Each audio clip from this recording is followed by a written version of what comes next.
tardes saludándonos, pero ahora me toca presentarme como profesora.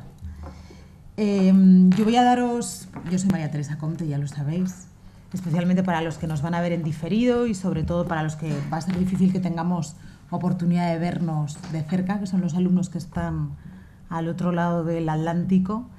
Por eso me presento de nuevo, ¿no? Una vez más. Yo soy la directora del máster, coordino toda la enseñanza a través de la plataforma y además voy a impartiros 2 asignaturas en la primera y en la segunda parte del máster. Yo llevo dando clase aquí, yo hice el máster en el año 94, cuando esto era presencial y veníamos aquí todas las tardes 5 horitas durante un año entero.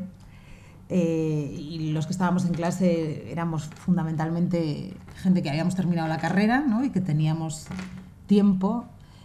Luego cambió la metodología, el máster pasó a ser semipresencial y yo debo llevar dando clases. Yo empecé dando clases en el máster de teoría política, yo soy doctora en ciencias políticas, es a lo que me dedicaba, y entonces empecé dando clase de eso en el máster, pues yo creo que en el año 2000 aproximadamente, calculo, ya no me acuerdo mucho, y ahora además imparto la asignatura de Historia y Contenidos, de los documentos del Magisterio Social Pontificio, ¿no? Porque luego hay una asignatura que imparte el profesor Ángel Galindo dentro de este módulo de contenidos y documentos de la doctrina social de la Iglesia, que es sobre el magisterio de los obispos españoles, magisterio social de los obispos españoles. Bien, la nuestra es la primera asignatura, o sea que nosotros nos veremos, nos encontraremos en la plataforma a partir del lunes día 19 durante 3 semanas. Como ya llevamos varias asignaturas una detrás de otra y habéis tenido oportunidad de ver cuál es la forma y prácticamente el contenido se repite de todas las guías de estudio, yo voy a entrar directamente en el índice de contenidos. Nosotros vamos a hacer un repaso histórico, ¿no?, a los grandes documentos de la doctrina social de la Iglesia, a los documentos que constituyen prácticamente todos los que constituyen lo que llamamos el Magisterio Social Pontificio, desde la Rerum Novarum de León XIII, 1891, a la Caritas in Veritate de Benedicto XVI, que es hasta el día de hoy el último gran documento del Magisterio Pontificio que tiene un contenido de doctrina social de la Iglesia. Antes de entrar en el marco histórico, de todos modos, os explico algo de lo que va a ser el primer apartado que os vais a encontrar en el índice de contenidos, que son unas pocas páginas, unas pocas referencias a la identidad, a la naturaleza, a la epistemología de la doctrina social de la Iglesia. Es verdad que eso es una pequeña invasión en la asignatura 2.2, que es la que imparte el profesor Galindo sobre principios y valores, y la asignatura 2.1 de fundamentos teológicos, que es la que imparte el profesor Bullón. Pero evidentemente es una buena introducción al marco histórico y conceptual de los documentos, porque nos sitúa en una visión bastante global sobre algo, además, en lo que yo quiero que insistamos a la hora de acercarnos a los documentos. No sé cuántos documentos habéis leído de doctrina social. Nosotros vamos a ser más que expertos en ese tema, por lo tanto, para nosotros la doctrina social de la Iglesia pues va a dejar de ser lo que es para el público, digamos, voy a decir mayoritario, no, pero bueno, para el público, ¿no?, que suele hablar mucho de esto. Para nosotros esto no va a ser una coartada, para nosotros no va a ser un recetario, no va a ser un simple índice de contenidos, no. Nosotros vamos a entrar en el conocimiento profundo de lo que esto es. Yo desde esta asignatura, pero Juan decía, ¿no?, el profesor Juan Souto decía antes que su asignatura le permite estar en conexión con el resto de las asignaturas.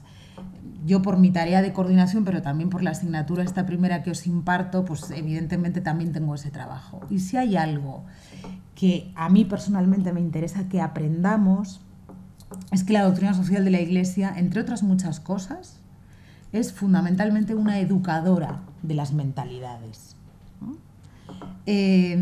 Por lo tanto, hay un modo de juzgar, de comprender, de situarse ante la realidad desde la doctrina social de la Iglesia. Eso se trata de que vayamos descubriéndolo.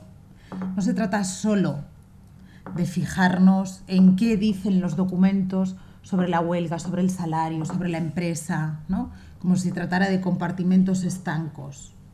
Hay que tener una visión sistémica, global, de la doctrina social de la Iglesia. Es un entramado, ¿no?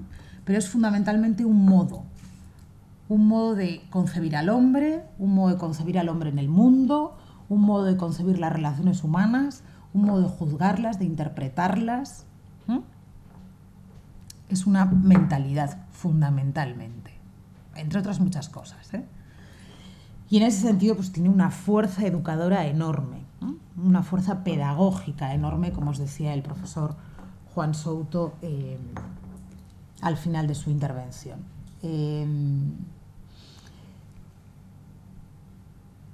Fijaos, en la lectura y en el estudio de los documentos hay una segunda cuestión, quizás sería la primera, ¿no? Pero he empezado por algo que creo que es muy urgente. Pero hay una segunda cuestión, no es un orden de prioridades, hay una segunda cuestión que es fundamental. Nosotros vamos a ver cómo, a través de la doctrina social de la Iglesia nos hace de camino, ¿no? En el que, o a través del que se va a ir revelando una determinada concepción del hombre. Sobre todo a partir del Vaticano II, o sobre todo a partir de la Gaudium et Spes, en adelante, pasando por todo el magisterio de Pablo VI, Popularum Progressio y Humanae Vitae, que a veces la olvidamos y hay que meterla ahí también, ¿no? Hasta la Caritas in Veritate, veréis que la doctrina social de la Iglesia vive un giro interesantísimo, que es lo que llamamos el giro antropológico teológico de la doctrina social de la Iglesia. Eso tiene que ver, por ejemplo, si habéis tenido la oportunidad de acercaros a ese documento, aunque no es un texto de doctrina social, pero sí es muy revelador, a la primera encíclica de Juan Pablo II en el año 79, la Redemptor Hominis. El hombre es el camino de la Iglesia. Esa concepción del hombre a la luz de Cristo, ¿no? Antropología y teología como dos caras de la misma moneda, eso es algo que debemos intentar también buscar en la doctrina social de la Iglesia, ¿no? Permitir que se haga elocuente, que se manifieste en el estudio. Por eso entiendo que, os decía, ¿no? Aunque sea una invasión de terreno, pues yo he querido empezar este índice de contenidos por hacer algunas referencias a lo que es la naturaleza, ¿no? Seguramente eso quedará muy claro en la asignatura de Fundamentos Teológicos. La naturaleza de la doctrina social de la Iglesia es teológico-moral, no estamos ante una tercera vía, todas esas cosas que durante muchos años se repitieron, ¿no? A veces incluso acríticamente, sobre todo lo de que no es una tercera vía. Aquí queda clarísimo y vamos a trabajar desde esa perspectiva, ¿no? Estamos ante una reflexión teológica particular, concreta, por lo tanto estamos ante un objeto de estudio, de reflexión, de conocimiento que tiene una naturaleza y una identidad propia. Si me permitís un paréntesis, el otro día, el martes, bueno, de la semana pasada, como esto lo vamos a ver a partir del lunes, pues la temporalidad es oportuna. El martes de la semana pasada, en una conferencia en Zaragoza, un alumno de un curso de formación de profesores de una universidad, da igual, me preguntaba, bueno, me hacía una pregunta y entonces afirmaba, ¿no? La doctrina social de la Iglesia acoge bajo su paraguas las ideologías, puntos suspensivos, ¿no? Entonces, cuando terminó, pues le dije, lo siento mucho, pero niego la mayor, ¿no? La doctrina social de la Iglesia no acoge las ideologías, estamos en otro planteamiento, esa no es nuestra lógica. Eso no significa desprecio, ¿no? Es que estamos en otra lógica, ¿no? Estamos en otra lógica. Mirad, el concilio dice en la Gaudium et Spes, y yo lo resalto en este primer apartado sobre la identidad, que no hay solución para la cuestión social fuera del Evangelio de Jesucristo. O sea, no dice eso que decía el Vaticano I, no hay salvación, o sea, extra ecclesia nulla salus, no hay salvación fuera de la Iglesia. Lo que dice es, no hay solución para la cuestión social fuera del Evangelio de Jesucristo. Estamos en otra lógica, ¿no? Nuestra lógica no es la de la justificación del mundo, ¿no? Y en ese sentido yo siempre recomiendo a mis alumnos que aunque no sea propiamente, hago mala propaganda, porque fíjate, los dos primeros documentos que os cito no son de doctrina social de la Iglesia, la Redemptor Hominis, que es la primera encíclica de Juan Pablo II, y la Ecclesiam Suam, que es la primera encíclica de Pablo VI. Ninguna de las dos son propiamente documentos de doctrina social y, sin embargo, junto al Evangelii Nuntiandi, son tres documentos claves para también mejor comprender la doctrina social de la Iglesia. No es tarea obligada esa lectura, pero sí es tarea recomendada. Yo creo que os puede ayudar muchísimo, ¿no? Por eso, repito, estamos en otra lógica, ¿no? En otra lógica totalmente distinta. Nuestros principios desde los que juzgar y comprometernos con la realidad son otros. Son principios de naturaleza evangélica, ¿no? Los fundamentos últimos de nuestro compromiso en el mundo son fundamentos de naturaleza evangélica. Ahí es donde empieza todo, ¿eh? Por eso culminamos hoy en la Caritas in Veritate, como insiste tantas veces Benedicto XVI, reconociendo que la doctrina social de la Iglesia hunde sus raíces en la tradición apostólica. Es un itinerario, ¿no? Es un camino que arranca de ahí, ¿no? Que arranca precisamente de ahí. No estamos, por lo tanto, haciendo análisis social, aunque necesitemos el análisis social. Lo necesitamos, pero no lo hacemos, no hacemos sociología, ¿no? Ese es uno de los problemas que en los años 60 vive la Iglesia a la hora de recibir un documento tan importante, por ejemplo, como la Populorum Progressio, ¿no? Leer el magisterio de Pablo VI en esa clave sociológica, ideológica, política, desvirtúa el propio magisterio de Pablo VI y nos hace perder mucho tiempo. La doctrina social de la Iglesia es continuidad y es renovación, pero en ese sentido no es análisis sociológico, pero sí es continuidad y renovación, porque, vamos a decirlo en un lenguaje, si queréis, más pastoral, ¿no? Cristo tiene una respuesta, o Cristo sigue respondiendo a los deseos y a las ansias del hombre de hoy igual que hace 2000 años. Pero las circunstancias son distintas. El criterio del circunstancialismo también es muy importante para que entendáis los documentos. Las circunstancias son muy importantes. Y nuestra gran tarea, cuando se habla de las orientaciones, de la dimensión práctica de la doctrina social de la Iglesia, es saber adaptar los principios a las circunstancias. Por eso, por ejemplo, habéis oído eso de que pues no hay una palabra única. Eso no quiere decir que no exista la verdad. La verdad, claro que existe, ¿no? Y la doctrina social de la Iglesia pone de manifiesto la verdad del hombre a la luz de la verdad de Dios a través de la revelación en Jesucristo. Claro que existe la verdad, pero no hay una palabra única para todo tiempo y todo lugar.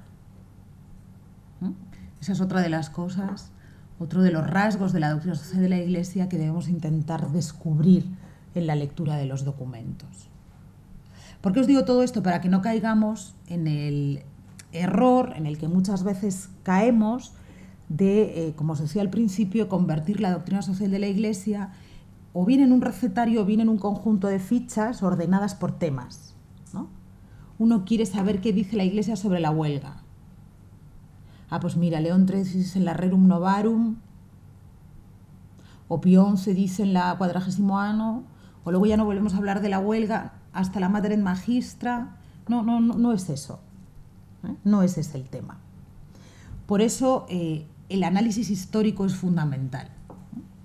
Porque en el fondo lo que la doctrina social de la Iglesia pone de manifiesto es la preocupación que la Iglesia tiene por el hombre y la respuesta a las circunstancias concretas en las que el hombre vive. El proceso no es... Es verdad que durante mucho tiempo, y sigue habiendo quien estudia y se acerca a la doctrina social de la Iglesia según un índice temático.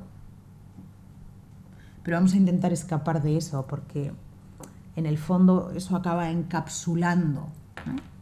Y no es esa la cuestión. Rerum Novarum surge como una preocupación por un grupo humano que cobra protagonismo social en un contexto determinado, en un momento determinado de la historia, fruto de unos cambios de carácter tecnológico, económico, social, y que vive unas circunstancias muy concretas.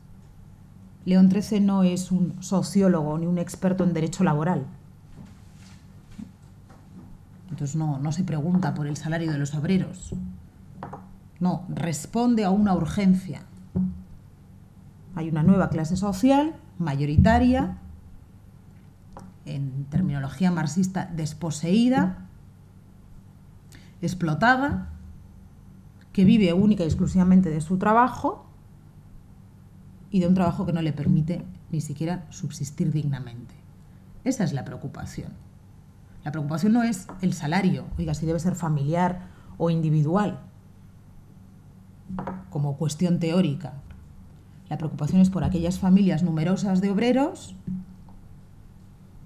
que viven de los ingresos fundamentalmente del padre de familia, que ven cómo las madres tienen que abandonar el hogar para dedicarse a trabajar en un contexto en el que ninguna mujer sueña con trabajar de manera asalariada para liberarse.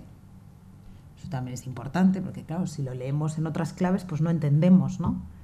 Y en el que muchas veces los niños se tienen que ver obligados a trabajar, no porque los padres sean unos explotadores, sino porque a esos ciudadanos el mundo liberal les ha prometido un escenario de realización personal que no es más que una falacia, ¿no?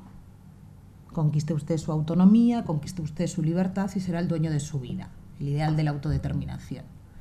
Y eso es lo que se les vende a los obreros, ¿no? Y luego los obreros se van del campo a la ciudad y se dan cuenta de que vivían mejor en el campo. Ahí hay una preocupación real, ¿no?, por hombres y mujeres que están viviendo en unas circunstancias muy concretas de la historia. Claro, lo que preocupa es el hombre en cada uno de esos contextos.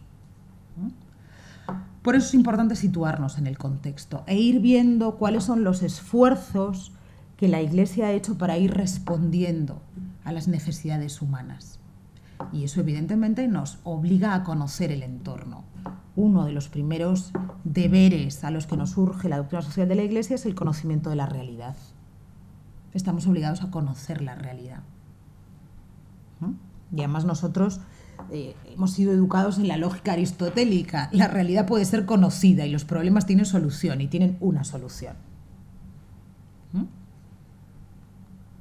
Por lo tanto, sabemos que la realidad existe, que no es una entelequia, que no es una construcción teórica, que no es un monstruo de la razón. La realidad existe, es la realidad concreta.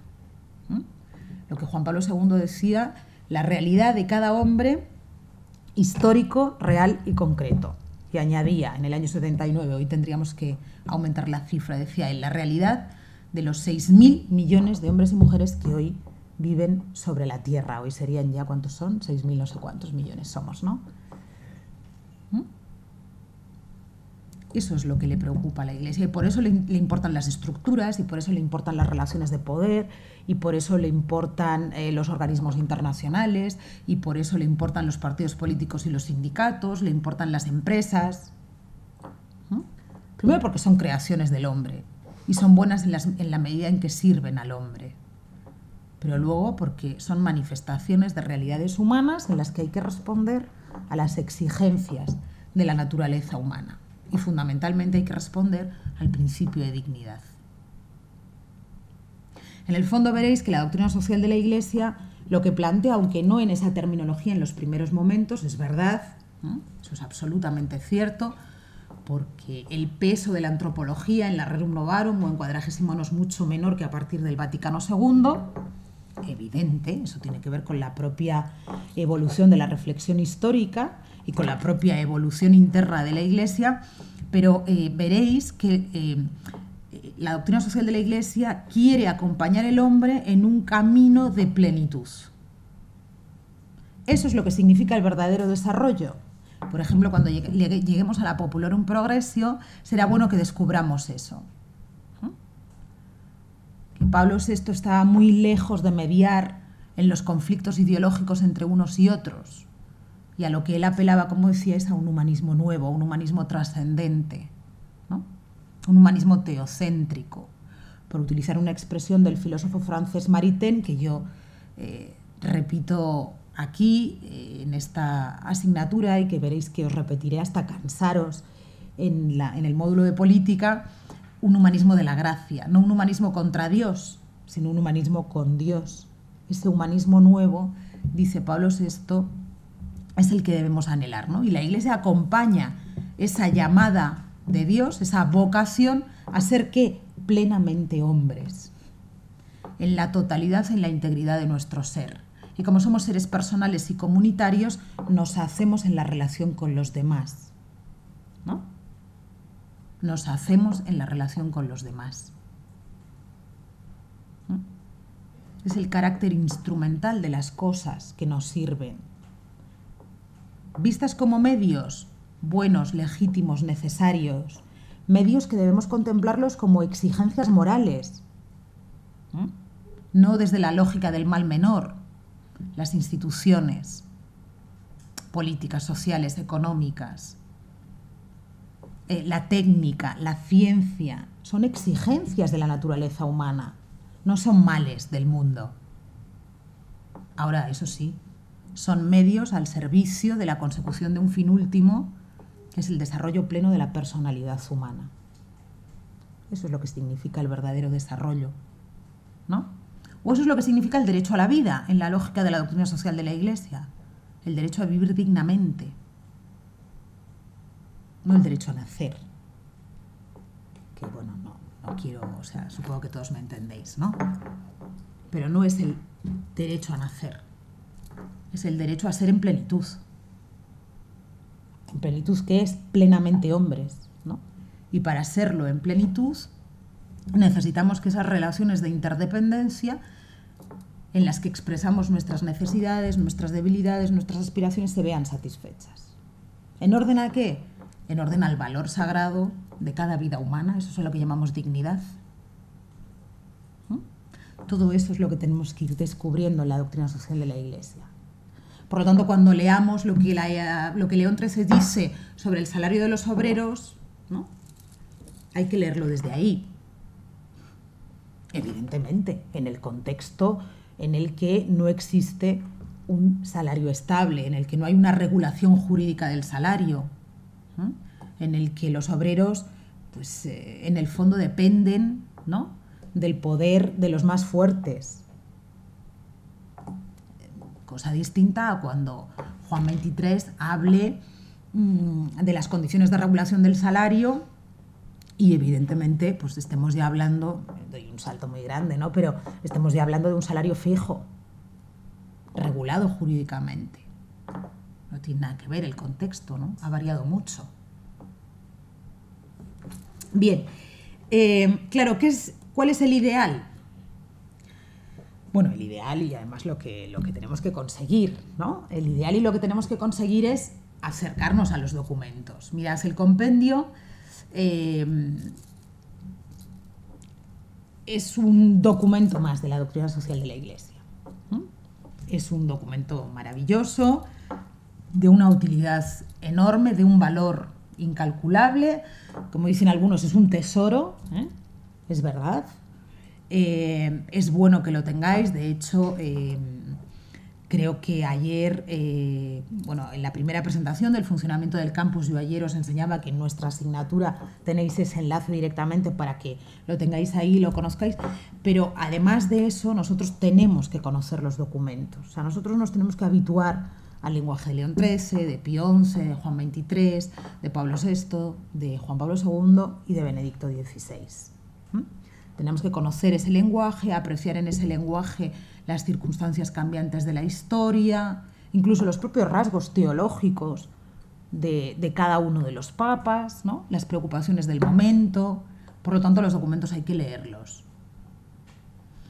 Cuando lleguemos a Gaudium et Spes, en adelante se nos hará mucho más fácil la lectura, por supuesto.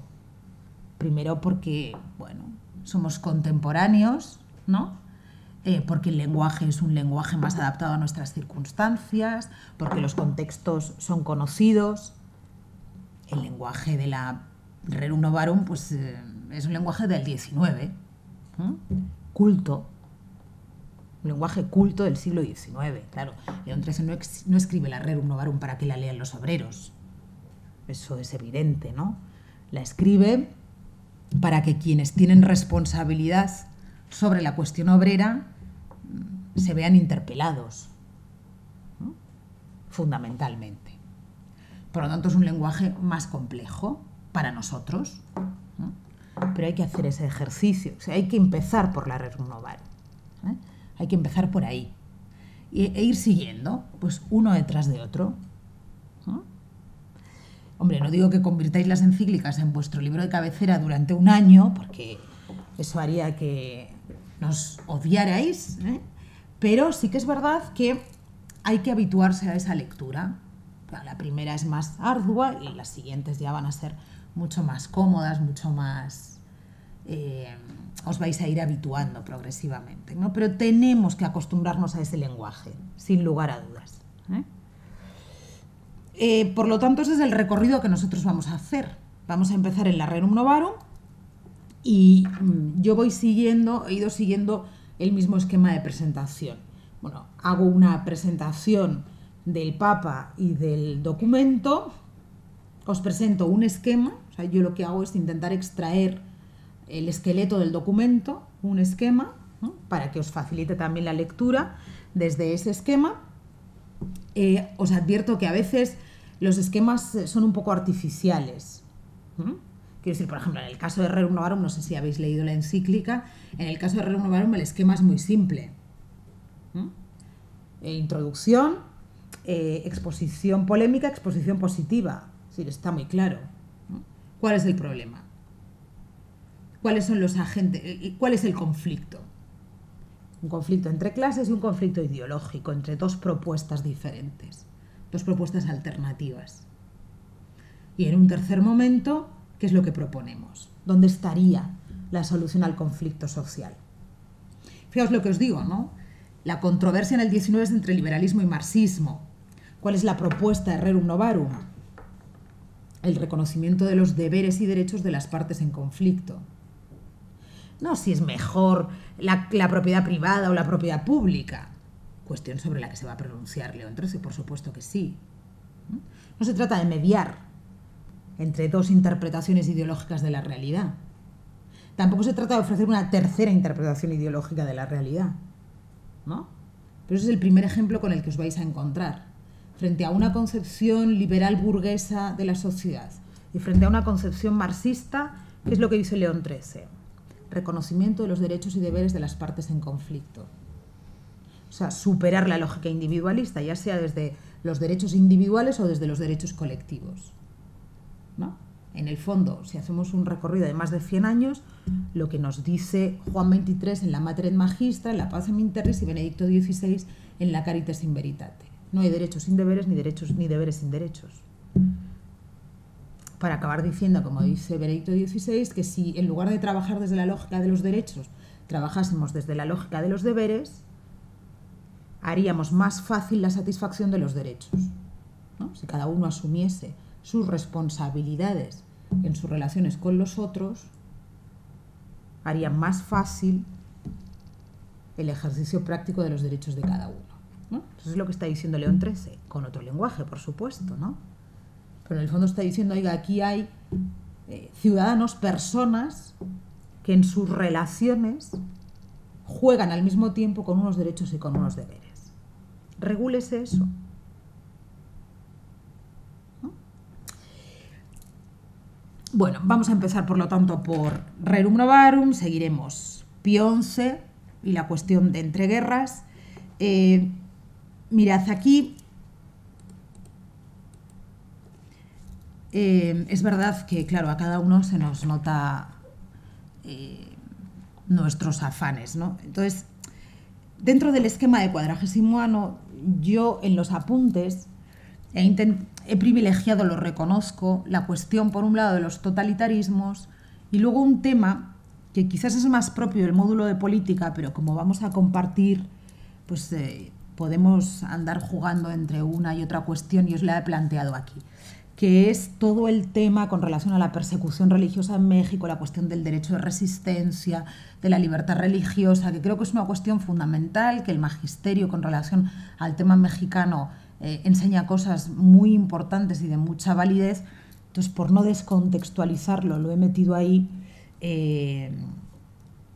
bueno, consciente de que supera un poco lo que debería ser al menos esta primera asignatura como presentación general, pero bueno, no me he resistido. De Pío XI, o con el magisterio de Pío XI, he hecho algo parecido.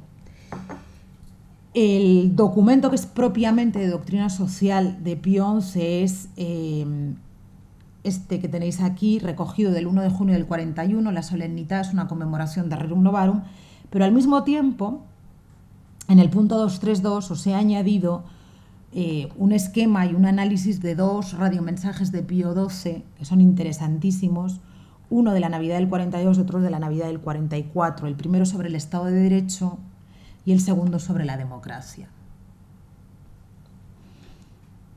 Del magisterio de Juan XXIII me he referido en esta primera parte a la Mater et Magistra porque en el módulo de política ya veremos la Pacem in Terris. Entonces, aquí sí que me he limitado simplemente a presentaros el esquema de la Mater et Magistra y algunos rasgos de su contenido. Del Vaticano II, la Gaudium et Spes. Del magisterio de Pablo VI he hecho algo parecido que con el magisterio de Pío XI y de Pío XII, ¿no? Me refiero, nos vamos a acercar al contenido y al esquema de la Populorum Progressio, pero al mismo tiempo os he planteado algunas cuestiones fundamentales en el magisterio de Pablo VI relacionadas más bien a temas políticos, como son toda la discusión acerca del derecho de revolución, que se plantea en Populorum Progressio y que tiene que ver con el derecho al desarrollo, los derechos de los pueblos al desarrollo, el concepto de liberación, y luego la doctrina sobre el concepto de sociedad política y sobre las ideologías, que aparece recogido en la 80ª Adveniens y que también es una cuestión fundamental. Juan Pablo II, lo sabéis, publicó 3 encíclicas de contenido social, Laborem Exercens, Solicitud Rei Socialis, Centesimus Annus. La primera, yo creo que es la mejor, si se puede, si se me permite, ¿no? Son textos de lectura no muy fácil, no sé si os habéis acercado a la lectura completa. Dicen que la mentalidad de un eslavo pues, se nota especialmente, ¿no? Que es casi paradigmática en estos textos. Yo creo, vuelvo a deciros, yo creo que Laborem Exercens, a mí personalmente, es de las 3 encíclicas de Juan Pablo II, de estas, la que más me gusta porque es la más original también, ¿no? Y donde quizás más se aprecia ese giro antropológico tan interesante en el magisterio de Juan Pablo II, de Pablo VI, de Benedicto XVI. Y luego, del magisterio de Benedicto XVI,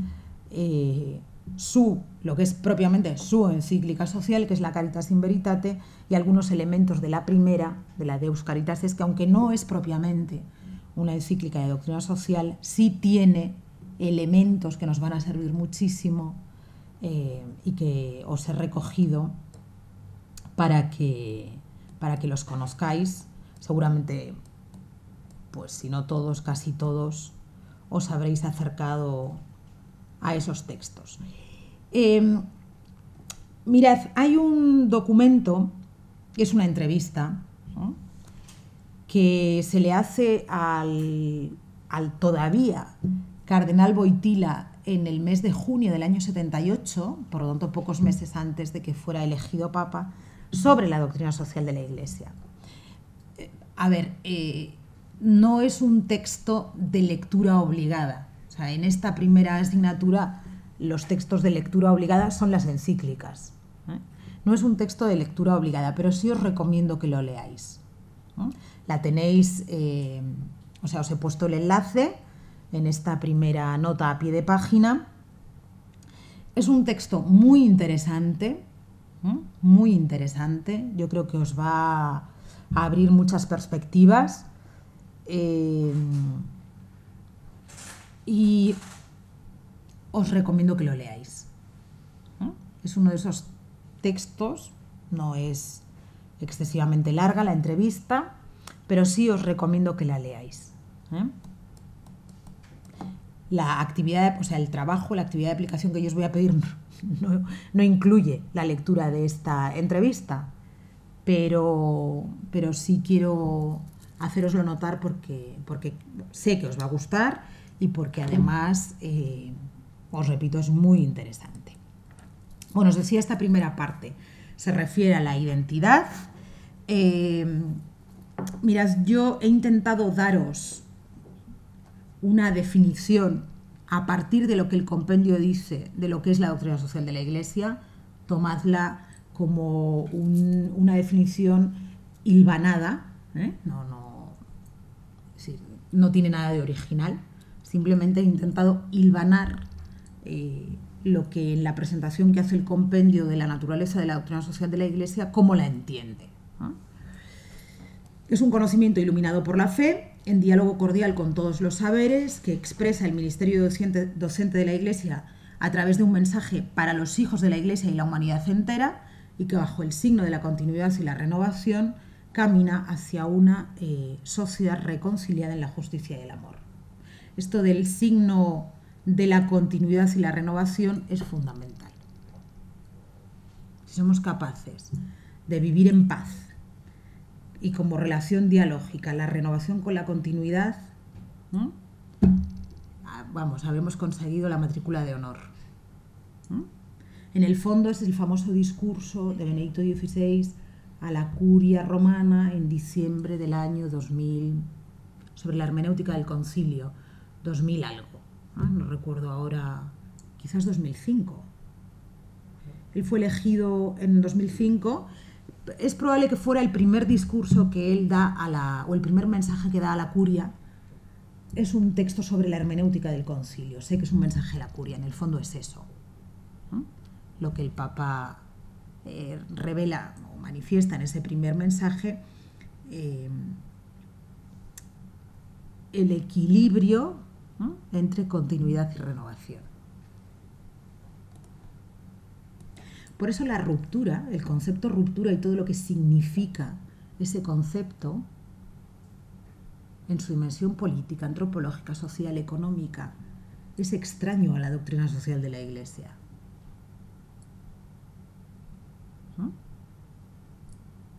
Es extraño.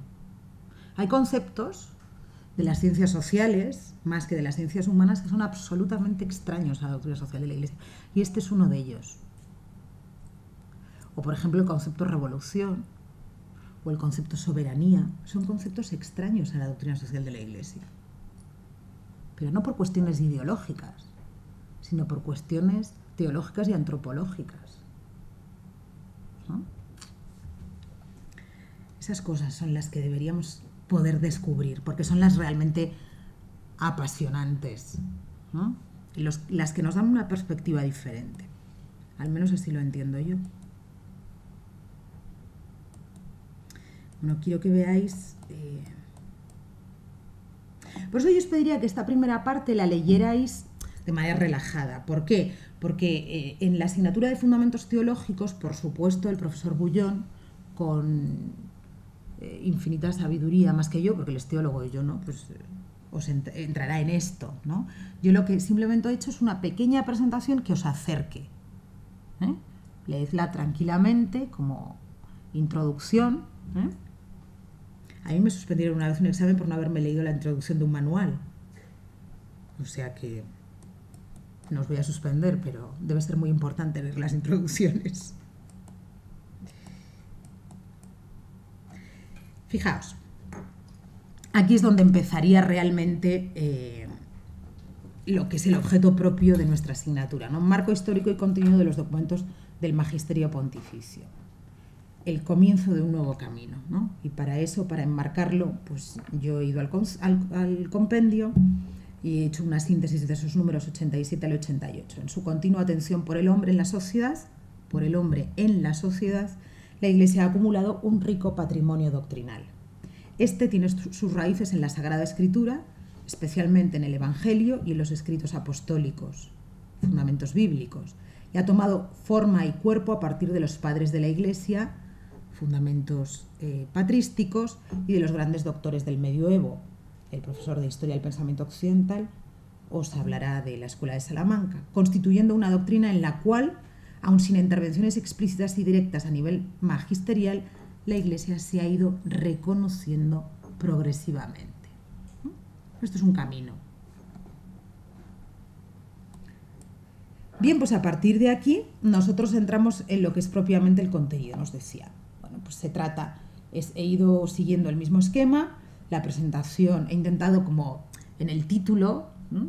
He intentado reflejar, ¿no? Algo que, una nota característica de ese documento y de ese contexto, ¿no?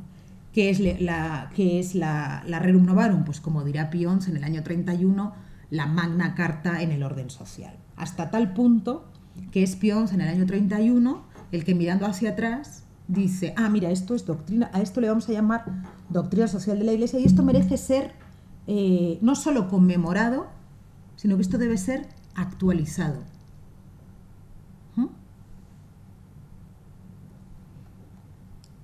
No sabemos si León XIII tenía la clara conciencia de que estaba iniciando algo formalmente nuevo, ¿no? Pero Pío XI sí lo tiene claro. Aquí ha pasado algo, aquí hay un pronunciamiento, una reflexión que merece ser, no solo, repito, conmemorada, no se trata solo de conmemorar, nos dirá Pío XI, sino de actualizar. Porque Cristo sigue teniendo algo que decirle al hombre, ¿no? Entonces, la Iglesia tiene la misión de hacer posible eso, o de facilitarlo. Por eso, os veis, antes de entrar en el contenido de Rerum Novarum, precisamente lo que hago es referiros esa reflexión que hace Pío XI en el año 31, en el número 39 de la 40º ano. No sé si habéis leído nunca Rerum Novarum. El número 1, que es el que aparece a manera de introducción, es una, es una delicia. A ver, es es una lectura de la realidad hecha con una viveza y con mucha sagacidad. Además, León XIII, antes de escribir Rerum Novarum, había escrito todo su magisterio político. El Papa es un gran conocedor de las ideologías, anarquismo, marxismo, liberalismo. Es un hombre tremendamente culto, que conoce muy bien el funcionamiento del Estado de Derecho, que conoce bien la doctrina sobre la democracia en esos momentos, ¿no? Y eso él lo deja ver, ¿no? Es decir, y además en ese sentido es fiel también a los cambios históricos, porque él nos dirá, bueno, primero fueron las revoluciones políticas, ¿no?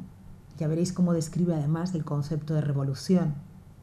Bueno, eso ha llegado al campo de la economía. O sea, vivimos en una sociedad totalmente trastocada, ¿no? Él es absolutamente consciente de que estamos en una etapa nueva de la historia.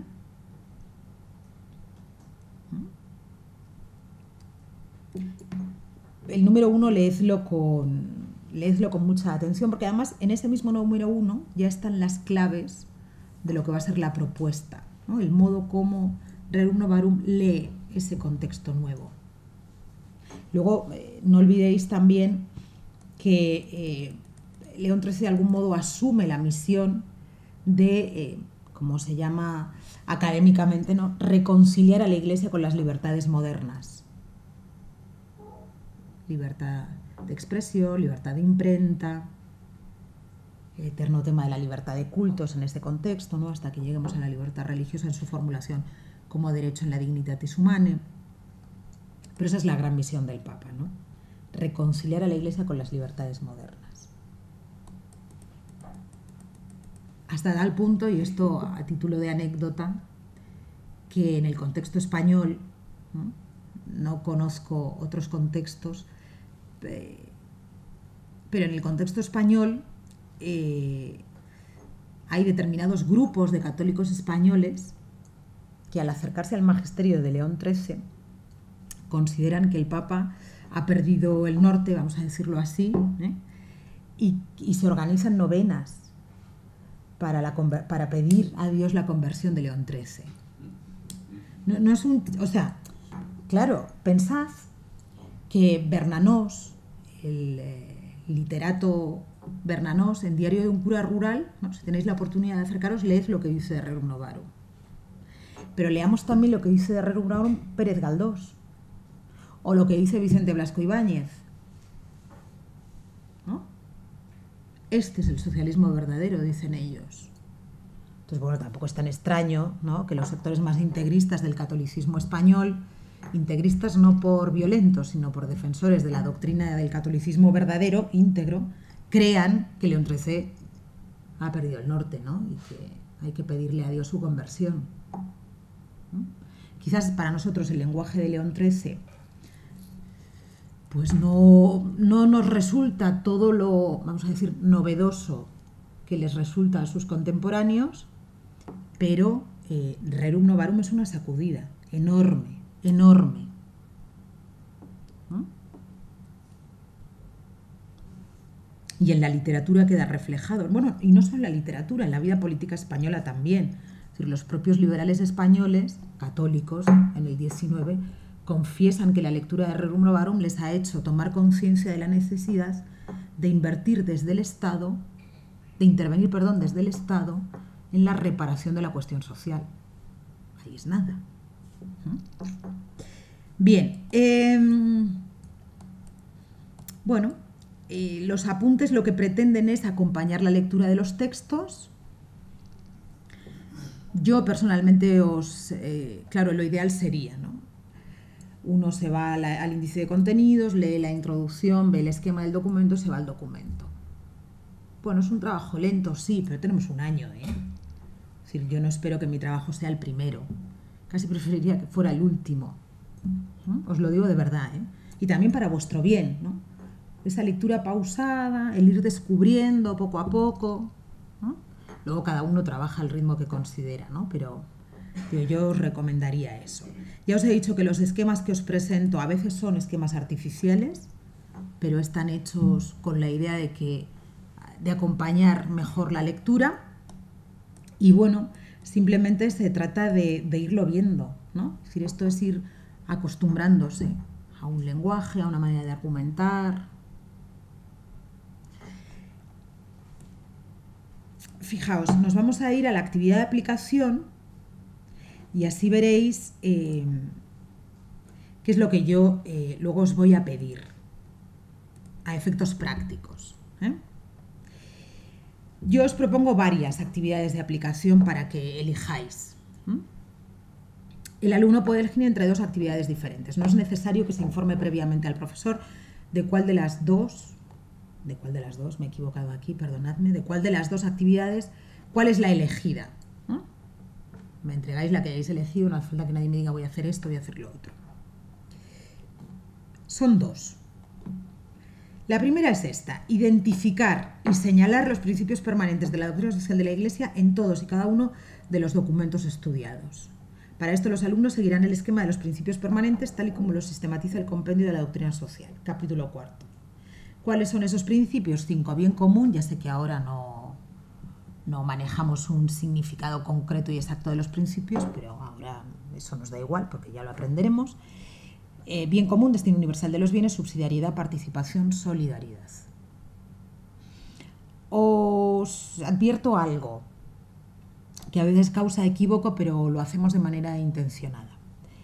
El profesor de Principios y Valores, el profesor Ángel Galindo, el rector, es probable que en su asignatura de Principios y Valores os dé otro esquema de cuáles son los principios.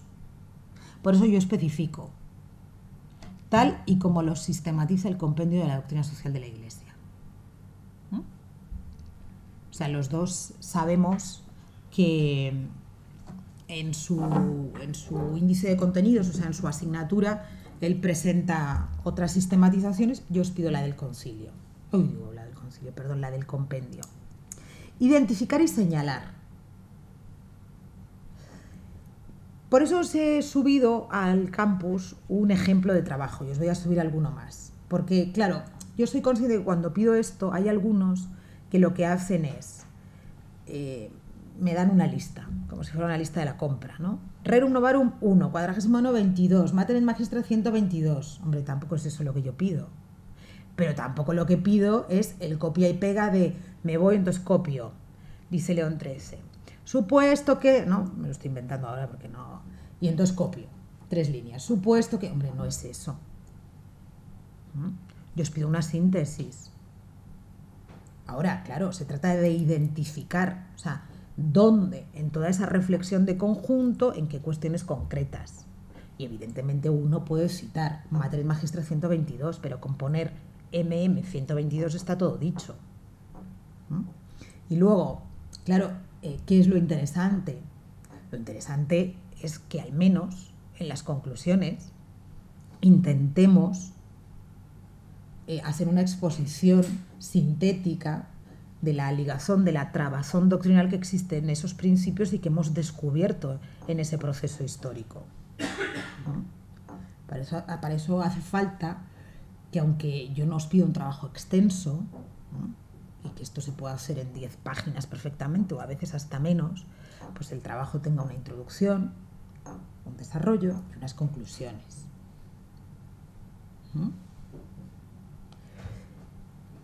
La segunda actividad es esta, escoger un tema de la doctrina social y trazar el recorrido doctrinal desde Rerum Novarum hasta Caritas in Veritate.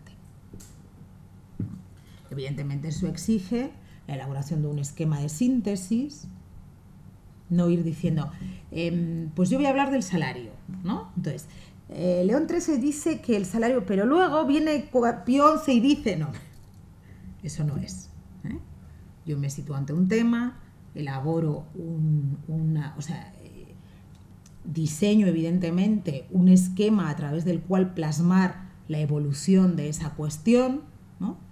Y aprendo a jugar, a seguir la evolución doctrinal, a seguir esa evolución doctrinal como respuesta al cambio de contexto, ¿no? Pero bueno, nosotros ahora estamos obligados a explicaros qué os pedimos de trabajo, pero para mí esto es mucho más importante pues que lo veamos al final. O sea, con lo cual, pues bueno. Aquí os pongo máximo 20 folios. Ese es el tope. Ese es el tope, no más de 20 folios. El plazo sugerido para la realización de esta actividad se inicia en el mismo instante en el que dé comienzo el módulo. Claro, pues hay que ponerse a trabajar desde el principio. Tampoco esto... Pero ya os he dicho... conmigo tenéis la suerte o la desgracia, pero yo creo que es la suerte, que como yo tengo que vivir permanentemente conectada a esto, pues ya os dije ayer que me da igual a qué correo me escribáis y que quiero decir que conmigo podéis hablar cuando queráis, ¿no? Cuando queráis. Yo intentaré responderos. Vamos, suelo hacerlo sobre la marcha, pero que en este caso, o sea, que evidentemente, como os hemos dicho, yo os he insistido pues que os sintáis libres con todos, pero evidentemente conmigo especialmente porque yo no puedo decir, oiga, mire, desde las 9 de la mañana hasta las 3 de la tarde soy la coordinadora, pero soy su profesora de 3 a 5. Pues no, es decir, que conmigo eso no... Y como además es lo que os decía ayer, que vivimos en usos horarios diferentes, pues esto es continuo, ya estoy acostumbrada, o sea, que conmigo no tengáis ningún reparo, sino todo lo contrario. Y que por favor os pido que cualquier problema que se os plantee de funcionamiento técnico, un problema con, cuando digo problema no vamos a tener problemas con los profesores, pero ¿no?, un profesor al que le insisto 2 veces y no me contesta, pues oye, las primeras veces no hace falta que me pidáis nada, ya somos todos mayores, ¿no? Pero a la tercera no tengáis ningún reparo, ¿no? Teresa, pues este profesor no nos contesta, ¿no? O el campus no funciona, o esto no va bien, o qué hago, o qué... O sea, de verdad, hombre, yo no os voy a decir que viva las 24 horas del día permanente del campus, pero sí que es verdad que es mi trabajo y que lo hago de mil amores. La verdad es que en ese sentido no tengo ningún problema, ¿eh? O sea que por favor, sentiros libres, ¿no? ¿Vale? Sin ningún problema, ¿no? No sé si necesitáis alguna aclaración, queréis hacer alguna pregunta, alguna cuestión que no haya quedado suficientemente clara. Ya sabéis. Mirad, así es como yo voy a ver la entrega de vuestros trabajos. O así es como los profesores vemos la entrega de vuestros trabajos, ¿no? Aquí aparecen los archivos, aquí aparecen los archivos. Aquí cambia el estado, sin entrega o con entrega. Y bueno, no, esto no es para... Esto es simplemente porque a veces mandamos un borrador y luego queremos mandar un trabajo definitivo, entonces hay posibilidad de cambiar, pero eso a vosotros no. No sé, si necesitáis algo más, queréis saber algo más, decidme.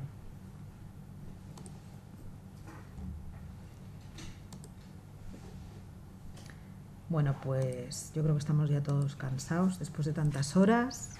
Ha sido un gusto, como dicen los mexicanos y los latinoamericanos en general, ha sido un gusto. Nos vemos a partir del lunes.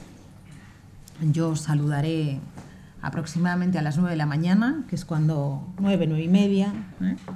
Y luego cada uno pues ya va entrando, ¿no?, en función de sus posibilidades. ¿Cómo es la asignación de los tutores para el trabajo en máster? Pues mira, eso es una cuestión que depende de vosotros. No hay una asignación. Cada uno de vosotros, ayer os lo decía, pues hay quien ya lo tiene muy claro, ¿no? Hay una alumna que ha terminado el máster este año y que desde el primer día, como no sabéis quién es, no creo que le moleste, pero vamos, desde el primer día dijo que ella quería trabajar en la dimensión trinitaria de la nueva evangelización, ¿no?, porque le apasiona la teología y es que lo tenía clarísimo, o sea, pero desde el primer día. Pues ahí está, ¿no?, trabajando sobre la dimensión trinitaria de la nueva evangelización, desde la óptica de la doctrina social. Hay quien no tiene ni idea y entonces espera el último momento, ¿no? Pero eso va a depender de vuestros intereses, sin lugar a dudas. Hombre, yo ayer os lo decía y os lo repito, si lo tenéis más o menos claro, sí que es bueno que vayáis orientando vuestro trabajo hacia ese horizonte, porque, hombre, se trata de... Oye, o sea, hay que ser eficiente, ¿no? Y luego, pues, evidentemente también en función de vuestros intereses, uno elige el profesor. Claro, en estos momentos no les conocéis a todos, ¿no? Pero a partir de la segunda sesión, pues les vais a conocer a todos, ¿no? Entonces, pues claro, uno también a veces... depende mucho de quién es el profesor, depende del tema, ¿no? Pero, bueno, eso es que cada uno elige. Si tú vas al profesor y le dices, mira, yo quiero trabajar sobre esto y me gustaría que tú fueras mi tutor en ese trabajo. Además, el profesor es el que te lo va a calificar, porque son los tutores los que dirigen el trabajo y lo califican. Entonces, eso es depende, ¿no?